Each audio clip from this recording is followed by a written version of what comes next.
नमस्कार विद्यार्थी मित्रांनो, स्वागत आहे तुमचं आपल्या एका नवीन YouTube व्हिडिओमध्ये.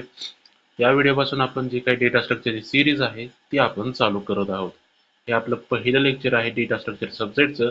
या व्हिडिओमध्ये आपण जाणून घेणार आहोत की डेटा स्ट्रक्चरचं ॲक्च्युअल मीनिंग काय आहे आणि आपण या लेक्चरमध्ये ॲब्स्ट्रॅक्ट डेटा टाईप नावाची काही कन्सेप्ट आहे ती पण आपण पाहणार आहोत. ओके, या व्हिडिओमध्ये तुमच्या पहिल्या युनिटमधला जो काही पहिला पॉईंट आहे तो आपण कव्हर करणार आहोत. ओके, तर आपण या लेक्चरला चालू करूया.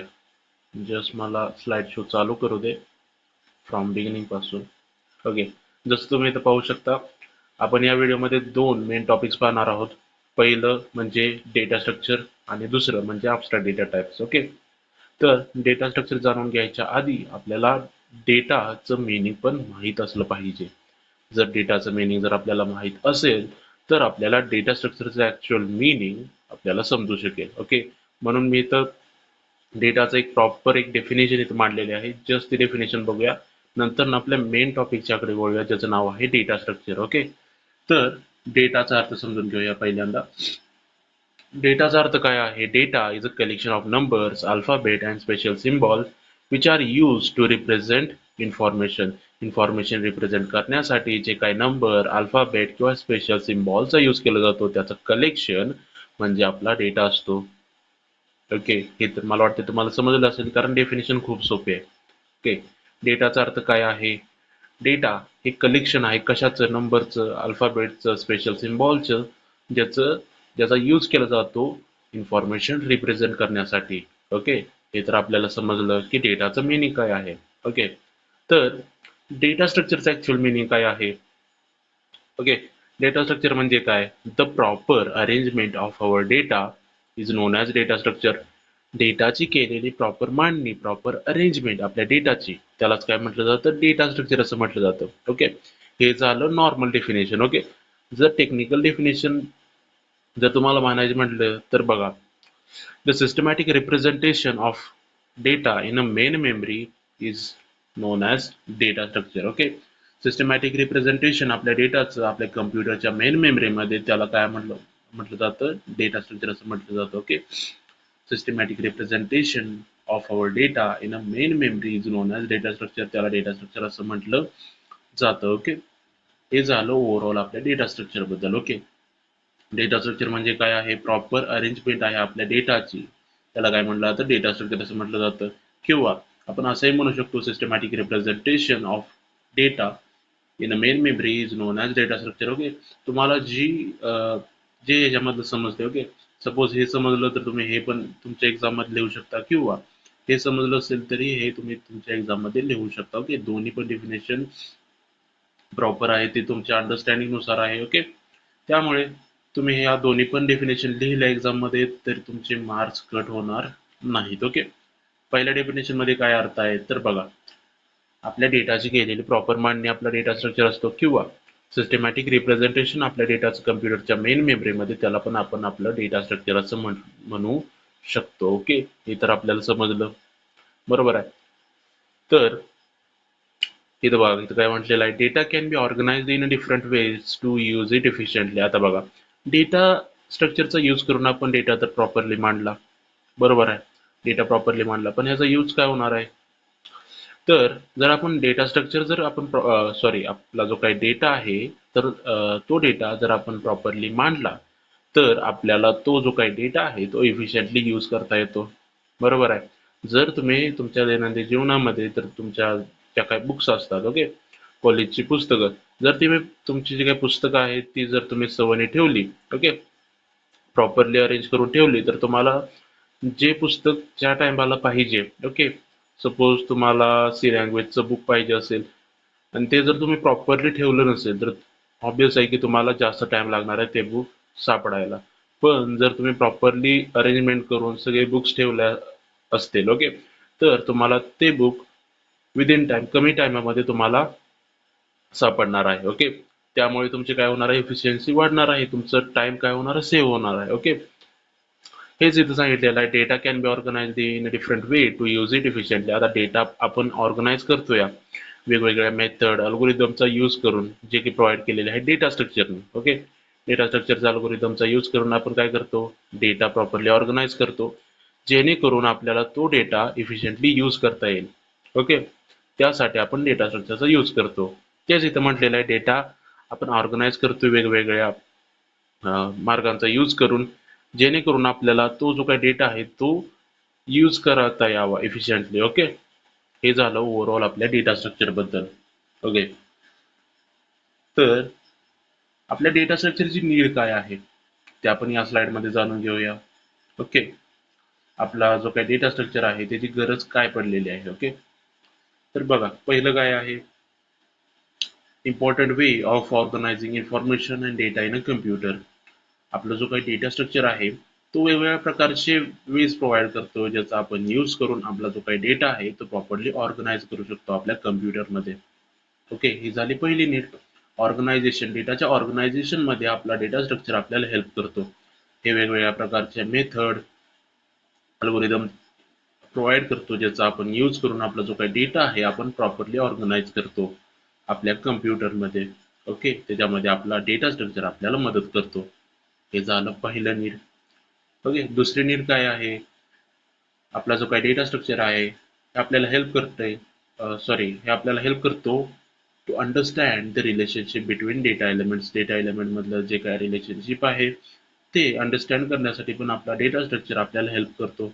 Okay, it help to understand the relationship between different types of data elements. वेगवेगळ्या प्रकारच्या डेटा एलिमेंट्स मधलं जे काही रिलेशनशिप आहे ते फाइंड आउट करण्यासाठी आपला डेटा स्ट्रक्चर आपल्याला हेल्प करतो. ओके, हे समजलं आपल्याला. ओके, तिसरी गोष्ट म्हणजे काय आहे, आपला जो काही डेटा स्ट्रक्चर आहे तो आपल्याला लॉजिकल स्टोरेज प्रोव्हाइड करतो.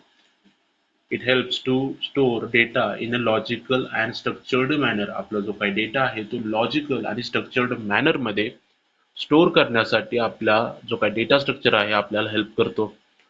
ओके, आपला जो काही डेटा आहे तो लॉजिकल आणि स्ट्रक्चर्ड मॅनर मध्ये स्टोर करण्यासाठी आपला डेटा स्ट्रक्चर आपल्याला हेल्प करतो. ओके, हे लॉजिकल वेज प्रोव्हाइड करतो, ज्याचा आपण यूज करून आपण काय करू शकतो, इफिशियंटली आपला डेटा स्टोर करू शकतो, जेणेकरून इन फ्युचर आपल्याला तो जो काही डेटा आहे तो लवकर सापडावा. आपल्याला तो जो काही डेटा आहे जेव्हा पाहिजे असेल तेव्हा आपल्याला तो डेटा वापरता यावा. त्यासाठी आपण काय करतो, लॉजिकल आणि स्ट्रक्चर्ड मॅनर मध्ये आपला जो काही डेटा आहे स्टोर करून ठेवतो. ओके, त्याच्यामध्ये पण आपला डेटा स्ट्रक्चर आपल्याला हेल्प करतो. ओके, तर आता बघा, काय काय असे डेटा असतात ते आपोआप ग्रो करतात किंवा श्रिंक करतात. ओके, तसल्या डेटाला हँडल करण्यासाठी पण आपला डेटा स्ट्रक्चर आपल्याला हेल्प करतो. Data can B grow and string dynamically as needed. हो का, आपला जो काही डेटा स्ट्रक्चर आहे तो वेगवेगळ्या प्रकारचे अल्गोरिदम प्रोव्हाइड करतो, जेणेकरून जो काही डेटा आहे जो आपोआप ग्रो होतोय किंवा श्रिंक होतोय. ओके, ग्रो म्हणजे काय, डेटा वाढणे, आणि श्रिंक म्हणजे काय, डेटा कमी होणे. ओके, श्रिंक म्हणजे काय, कमी होणे. तर अशा प्रकारचा डेटा पण हँडल करण्यासाठी आपल्याला जो काही डेटा स्ट्रक्चर आहे मदत करतो. ओके, हे झालं डायनामिक ग्रोथ बद्दल. ओके, जो डेटा डायनामिकली वाढत आहे किंवा कमी होत आहे असल्या डेटाला हँडल करण्यासाठी आपला डेटा स्ट्रक्चर आपल्याला मदत करतो. ओके, आपला डेटा स्ट्रक्चर आता कशी मदत करतो, हे वेगवेगळ्या प्रकारचे अल्गोरिदम प्रोव्हाइड करतो, ज्याचा आपण यूज करून आपला जो काही डेटा आहे तो प्रॉपरली मॅनेज करू शकतो, प्रॉपरली हँडल करू शकतो. ओके, जो काही ह्यूज अमाऊंट ऑफ डेटा आहे, ह्यूज म्हणजे काय, खूप large amount of data. Okay, त्याच्यामध्ये थाउजंड्स ऑफ लाईन असतील किंवा किंवा अजून काय असेल. ओके, जास्त स्टोरेज तो घेत असेल. ओके, असल्या प्रकारचा डेटा पण हँडल करण्यासाठी आपला डेटा स्ट्रक्चर आपल्याला हेल्प करतो. तो इनेबल करतो एफिशियंट अल्गोरिदम चा यूज करून आपण काय करू शकतो, ह्यूज अमाऊंट ऑफ डेटा आपण मॅनेज करू शकतो. It enable efficient algorithms to manage huge amount of data. Huge amount of data manage करण्यासाठी तो वेगवेगळ्या प्रकारचे अल्गोरिदम आपल्याला प्रोव्हाइड करतो. ओके, हे तर आपण मागल्या स्लाइड मध्ये बघितलेलं आहे की ऑर्गनाइज आपण जर केला डेटा, ओके, प्रॉपरली, तर आपल्याला इन फ्युचर तो डेटा आपल्याला प्रॉपरली यूज करता येतो. Okay, organise data can be accessed using efficient algorithm. Okay, वेगवेगळ्या प्रकारच्या अल्गोरिदमचा यूज करून आपला जो काही डेटा आहे तो आपण इफिशियंटली वेगवेगळ्या प्रकारच्या अल्गोरिदमचा यूज करून जो काही डेटा आपण ऑर्गनाइज करून ठेवलेला होता तो आपण यूज करू शकतो इफिशियंटली. ओके, हेच इथं सांगितलेलं आहे. ओके, वेगवेगळ्या प्रकारच्या अल्गोरिदमचा यूज करून आपण जो काही डेटा स्टोअर केलेला होता तो डेटा आपण ऍक्सेस करू शकतो. हे झाले 6 need.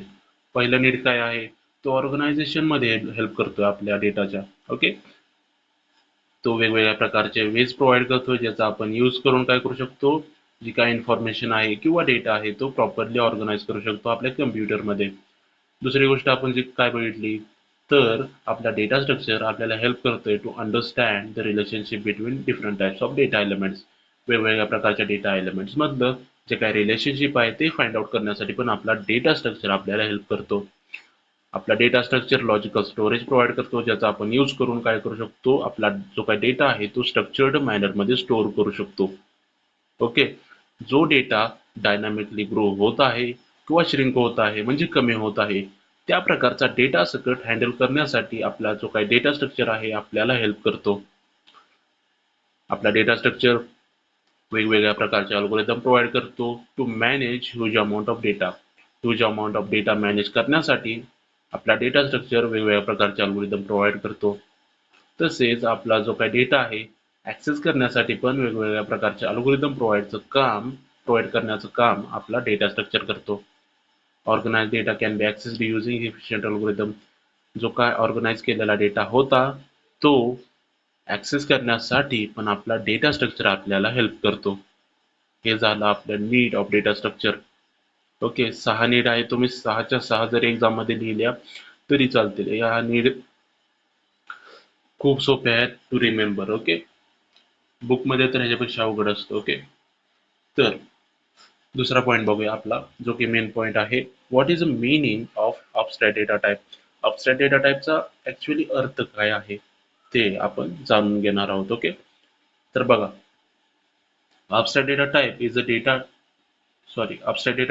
data type that shows only essential details and operations to the user while hiding implementation detail. Okay, आता बघा, abstract data type म्हणजे काय, हा एक अशा प्रकारचा डेटा टाइप आहे जो रिक्वायर्ड इन्फॉर्मेशन युजरला शो करतो आणि अननेसेसरी अनवॉन्टेड डिटेल्स आहेत ते हाईड करण्याचं काम करतो युजर पासून. जे काय इम्प्लिमेंटेशन डिटेल्स आहेत त्या हाईड करण्याचं काम अबस्ट्रॅक्ट डेटा टाइप करतो. ओके, आता हे तुम्हाला डेफिनेशन थ्रू तर समजणार नाहीये, मी एक एक्झाम्पल थ्रू समजवतो. ओके, एक्झाम्पल थ्रू ह्याचं आपण डेफिनेशन समजून घेऊया. ओके, एक मिनिट मला नोटपॅड उघडते.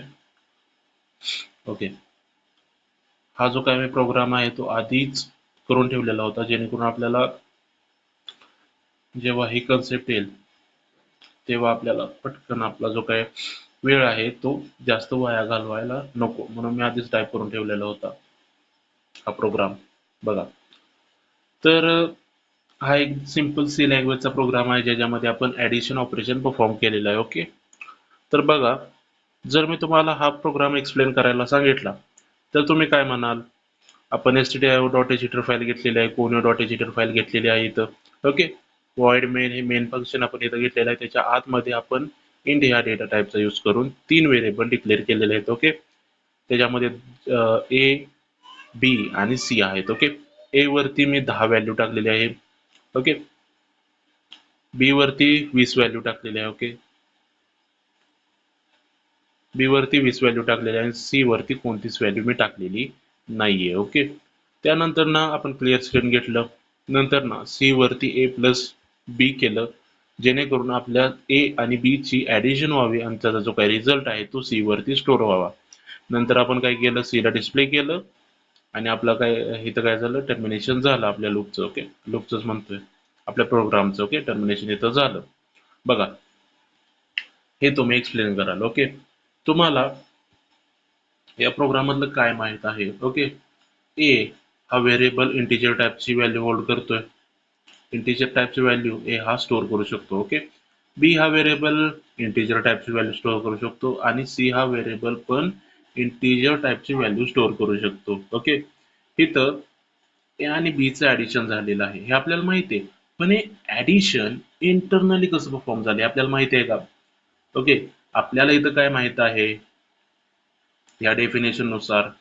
ओके, अबस्ट्रॅक्ट डेटा टाइप काय शो करतो? इसेन्शियल डिटेल्स, जे काय रिक्वायर्ड इन्फॉर्मेशन आहे तीच फक्त शो करतो, आणि रिक्वायर्ड इन्फॉर्मेशन आणि ऑपरेशन तो शो करतो. ओके, त्याच्यामध्ये आपल्याला ऑपरेशन म्हणजे काय आहे, ऍडिशन ऑपरेशन परफॉर्म झाले हे आपल्याला माहिती आहे. ओके, म्हणजे ह्याच्यामध्ये त्यानं काय इन्फॉर्मेशन दिलेले आहे की ऍडिशन ऑपरेशन परफॉर्म झालेलं आहे हे आपल्याला माहिती आहे.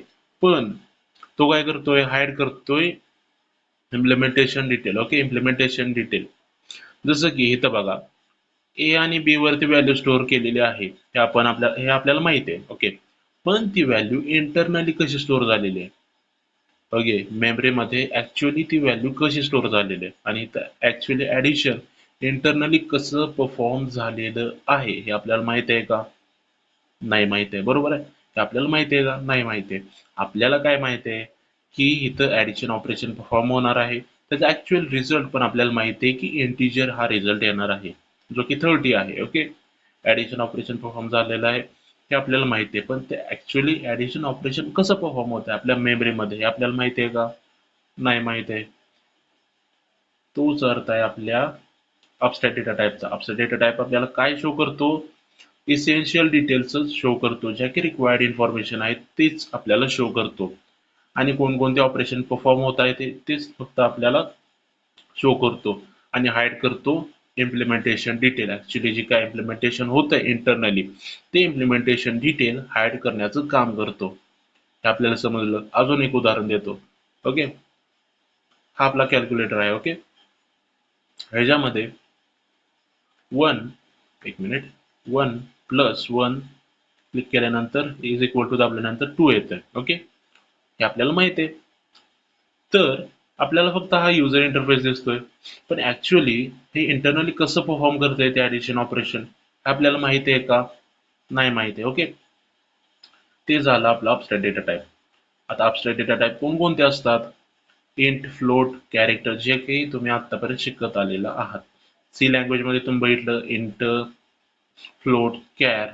ऍक्च्युली डबल होतं का नाही मला माहित नाहीये. ओके, असेल पण. ते झालंय ऍक्च्युली आपल्या अबस्ट्रॅक्ट डेटा टाइप बद्दल. ओके, अबस्ट्रॅक्ट डेटा टाइप काय शो करतात? जे की रिक्वायर्ड इन्फॉर्मेशन आहे तीच ओनली शो करतात, आणि जे काय ऑपरेशन परफॉर्म होणार आहेत ते पण शो करतात. बट ते काय शो करत नाहीयेत, ऍक्च्युअली इम्प्लिमेंटेशन कसं झालेलं आहे. ऍडिशन ऑपरेशन परफॉर्म झालंय आपल्याला माहिती आहे, पण ते ऍडिशन ऑपरेशन इंटरनली कसं परफॉर्म झालंय, ऍक्च्युअली मेमरीमध्ये ते ऑपरेशन परफॉर्म कसं झालेलं आहे हे आपल्याला माहिती आहे का? नाही माहिती आहे. ओके, हे आपल्याला माहिती आहे का? नाही माहिती. आपल्याला काय माहित आहे? ऑपरेशन परफॉर्म झालेलं आहे. कोणतं? ऍडिशनचं, हे आपल्याला माहिती आहे. बट त्यानं काय हाईड करून ठेवलं आपल्यापासून? इम्प्लिमेंटेशन डिटेल हाईड करून ठेवलंय. ओके, आपला जो काही इंट डेटा टाइप आहे त्यानं सांगितलं की मी ए, बी आणि सी व्हेरिएबल मी डिक्लेअर केलेले आहेत, आणि त्याच्यावरती फक्त इंटिजर टाइपचीच व्हॅल्यू स्टोअर होऊ शकते.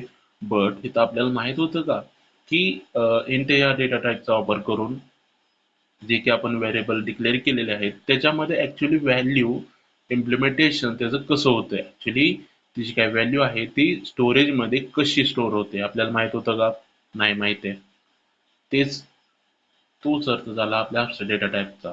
ओके, अबस्ट्रॅक्ट डेटा टाइप काय शो करतं? इसेन्शियल डिटेल, जे की रिक्वायर्ड इन्फॉर्मेशन आहे तीच फक्त शो करते, आणि ऑपरेशन कोणते परफॉर्म होणार आहे ते शो करते.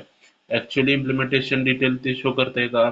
नाही शो करत. ओके, त्याच्यामध्ये काय स्पेसिफाय केलं जात नाहीये. How data is organised in a memory. तो जो काही डेटा होता, ए वरती मी 10 टाकलेलं, बी वरती मी 20 टाकलेलं, ते ऍक्च्युअली स्टोरेज मध्ये कसं स्टोअर झालेलं आहे आपल्याला माहिती आहे का? नाही माहिती आहे. ओके, आपल्याला काय स्पेसिफाय केलं नव्हतं, कसा डेटा आपला ऑर्गनाइज होता आपल्या मेमरीमध्ये, ऍक्च्युअली कोणते अल्गोरिदम मेमरीमध्ये त्याच्यावरती ऑपरेशन परफॉर्म करण्यासाठी यूज केले जाते आपल्याला माहित होतं का? नाही माहिती आहे. ओके, अल्गोरिदम कोणते यूज केले जातात त्याच्यावरती ऑपरेशन परफॉर्म करण्यासाठी हे आपल्याला माहित नव्हतं, आणि इंटरनल इम्प्लिमेंटेशन डिटेल्स त्या आपल्यापासून हाईड करून ठेवलेल्या होत्या. ओके, हे झालं नॉट स्पेसिफाईड. आता आपल्याला व्हिजिबल काय होतं याच्यामध्ये? कोणते ऑपरेशन परफॉर्म केले जाणार आहेत किंवा कोणते ऑपरेशन अवेलेबल आहेत हे आपल्याला माहित होतं. बरोबर आहे, कोणते ऑपरेशन अवेलेबल आहेत आपल्याला माहित होतं. आता आपले जे काही टाईप होल्डर होते म्हणजे आपले जे काही व्हेरिएबल होते ते कोणती व्हॅल्यू स्टोअर करते ते आपल्याला माहित होतं, कारण व्हॅल्यू तर आपणच टाकली होती ना. 10 व्हॅल्यू टाकलेली आणि 20 व्हॅल्यू टाकलेली आपल्याला माहिती आहे, व्हॅल्यू कोणती टाकलेली आपल्याला माहिती आहे. पण ते इंटरनली कसं ऑर्गनाइज झालंय, ती जी काही व्हॅल्यू टाकलेली आहे ती इंटरनली कशी ऑर्गनाइज झालेली आहे आपल्या मेमरीमध्ये आपल्याला माहित होतं का? नव्हतं माहित, बरोबर आहे. What values the type holds. Okay, कोणता व्हेरिएबल कोणत्या प्रकारची व्हॅल्यू स्टोअर करतोय आपल्याला माहित होतं, पण ते इंटरनली कसे स्टोअर करतोय आपल्याला माहित नव्हतं. ओके, आणि या ऑपरेशनचा रिझल्ट पण काय येणार आहे हे आपल्याला माहित होतं. ओके, सपोज जर आकडा मोठा असता, ओके, सपोज 728 अधिक 432 असतं, तर मे बी तुम्हाला टाइम लागला असता कॅल्क्युलेशन करण्यासाठी, पण तुम्ही शुअर आहात की त्याचं जे काय आन्सर येणार आहे ते इंटिजरच असणार आहे, हे आपल्याला माहित होतं, बरोबर आहे. म्हणजे रिझल्ट काय येणार आहे ऑपरेशनचा हे आपल्याला माहित होतं, बरोबर आहे. ते आपल्याला विजिबल होतं. आता जर ह्याचं एक्झाम्पल द्यायचं झालं तर आपले आतापर्यंत जे काय आपण डेटा टाईप बघत आलेलो आहोत ते अबस्ट्रॅक्ट डेटा टाईपच आहेत. त्यामध्ये आहे इंटिजर, फ्लोट, कॅर, जे काही आपण यूज केलेले आहेत सी, आणि आता C++ मध्ये पण आपण तेच डेटा टाईप आपण यूज करणार आहोत. Okay, we use them without knowing the internals. Okay, जेव्हा तुम्ही इंटिजर या डेटा टाईपचा यूज करून व्हेरिएबल बनवत असाल, त्याच्यावरती ऑपरेशन परफॉर्म करत असाल, तेव्हा तुम्ही असं विचार केलेला होता का ऍक्च्युली ह्याचं इम्प्लिमेंटेशन इंटरनली कसं होतंय? ओके, ते तुम्ही जाणून घेतलं का? नाही, कारण त्याची काही गरज पण नव्हती. इंटरनली कसं परफॉर्म होतंय आपल्याला माहित होतं का? नाही. ओके, आपण तुम्ही त्याचा यूज कसा करत होता? Without knowing the internals. Internally ते कसं परफॉर्म होतंय त्याच्याशी काय मतलब न ठेवता तुम्ही त्याचा यूज करत होता, हे आपल्याला समजलं. ओके, त्याच्यामध्ये आपल्याला काय माहित असते? Okay, we know what but no how. म्हणजे आपल्याला काय माहित असते की कोणतं ऑपरेशन परफॉर्म होणार आहे, ते आपल्याला माहित आहे, पण ते ऑपरेशन ऍक्च्युअली कसं परफॉर्म होणार आहे आपल्या मेमरीमध्ये हे आपल्याला माहित आहे का? नाही माहित आहे. ओके, हे झालं आपल्या ओव्हरऑल अबस्ट्रॅक्ट डेटा टाईप बद्दल. आता ब्लॅक बॉक्स नावाची कन्सेप्ट काय आहे ते आपण जाणून घेऊया. ओके, तर बघा, ते ड्रॉइंग पण काढलेले आहे. ओके, ह्याच्यामध्ये काय करतोय, युजर आहे तो काय करतो, इनपुट देतो किंवा युजर रिक्वेस्ट सेंड करतो. ओके, त्याच्या बदल्यावर त्याला रिस्पॉन्स भेटतो किंवा आउटपुट भेटतं किंवा रिझल्ट भेटतो. ओके, आता बघा, तुम्ही काय केलं, आता हा कॅल्क्युलेटर आहे. ओके, हा एक कॅल्क्युलेटर आहे. ह्याच्यामध्ये मी काय केलं, 1 + 1 केलं, रिझल्ट मध्ये मला 2 आलं, बरोबर आहे. पण हे जे काय ह्याच्यामध्ये ऍडिशन ऑपरेशन परफॉर्म केलं या कॅल्क्युलेटरनं ते इंटरनली झालं ना, आणि मला ह्याच्यामध्ये काय दिसलं, ओनली आउटपुट दिसलं, रिझल्ट दिसलं. ओके, ह्याच्यामध्ये इनपुट पण मला दिसत होतं, बरोबर आहे. मला काय दिसत होतं, इनपुट दिसत होतं जे की मीच दिलेलं आहे, किंवा रिक्वेस्ट दिसत होती की जी की मी सेंड केलेली आहे.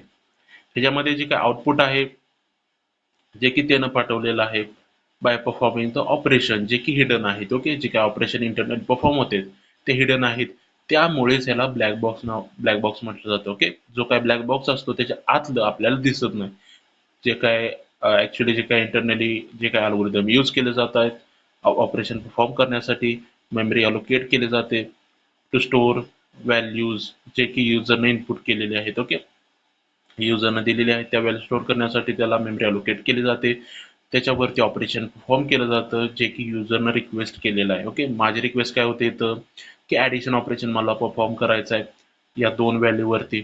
ओके, आणि त्याचा रिझल्टच फक्त मला शो झाला. ह्याच्यामध्ये काय मला शो झालेलं नाहीये की हिडन ऑपरेशन परफॉर्म कसं झालेलं आहे हे मला माहित होतं का? ह्याच्यामध्ये नव्हतं माहित, बरोबर आहे. ह्याच्यामध्ये मला काय माहित होतं, मी इनपुट दिलेलं माहित होतं आणि आउटपुट आलेलं मला दिसलेलं होतं, 2 गोष्टी मला कळाल्या. बट ते इंटरनली कसं परफॉर्म होतं हे मला माहित होतं का? नव्हतं माहित. त्यामुळेच मला ह्याला काय म्हटलं जातं, ब्लॅक बॉक्स असं म्हटलं जातं. या ब्लॅक बॉक्समध्ये जे काही इंटरनली जे काही ऑपरेशन होते हे युजरला माहित नसते. ओके, युजरला काय माहित असतं, ऑपरेशन्स कोणते परफॉर्म होणार आहे हे माहित असते आणि रिझल्ट काय येणार आहे हे माहित असते.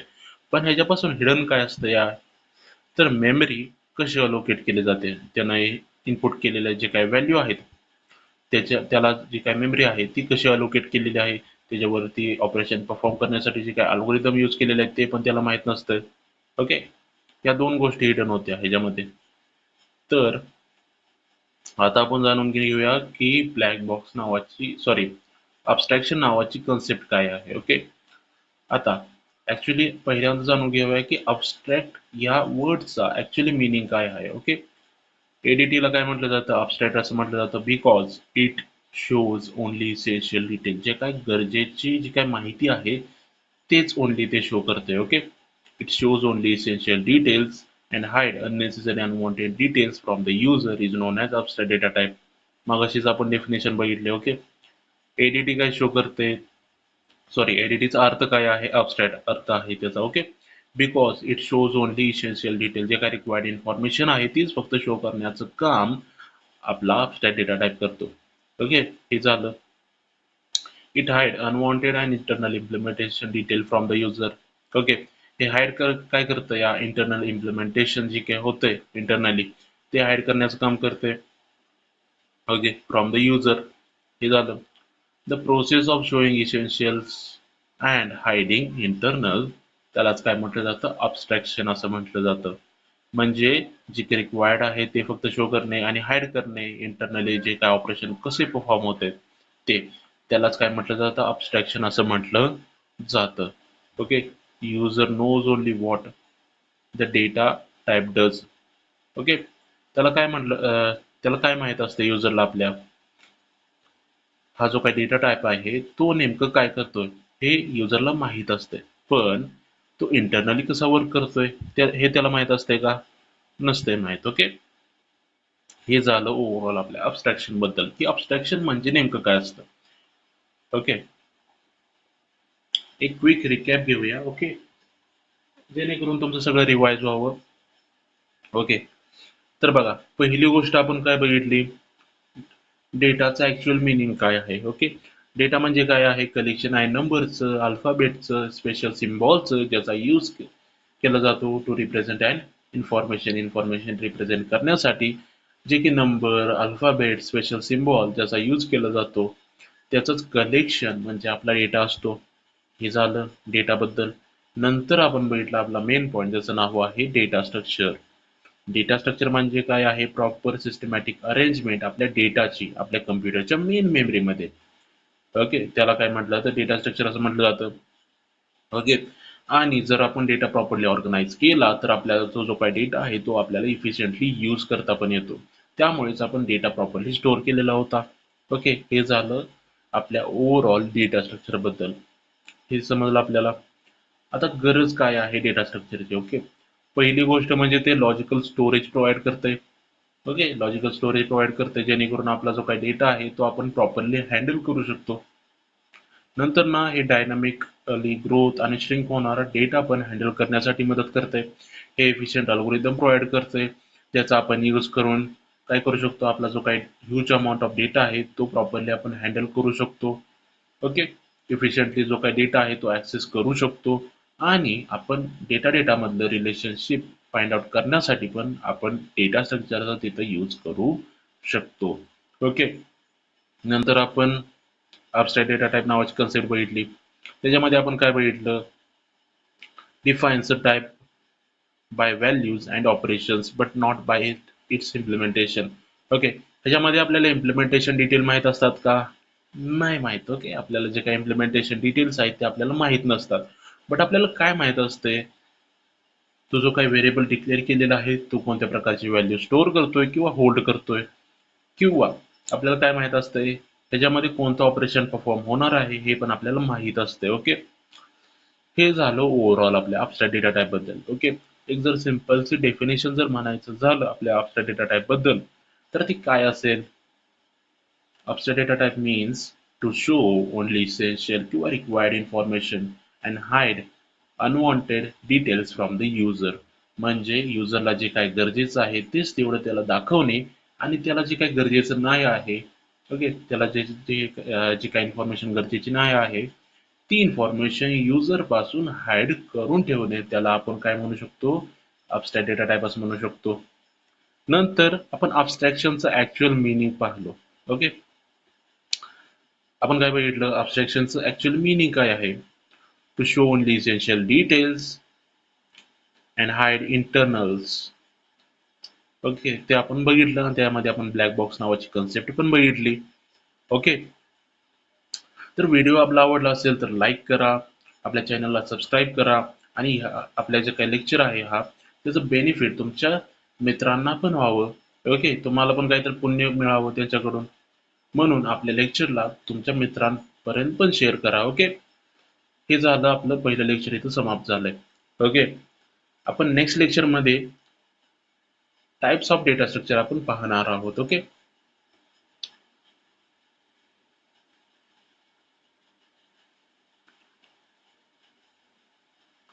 बाय.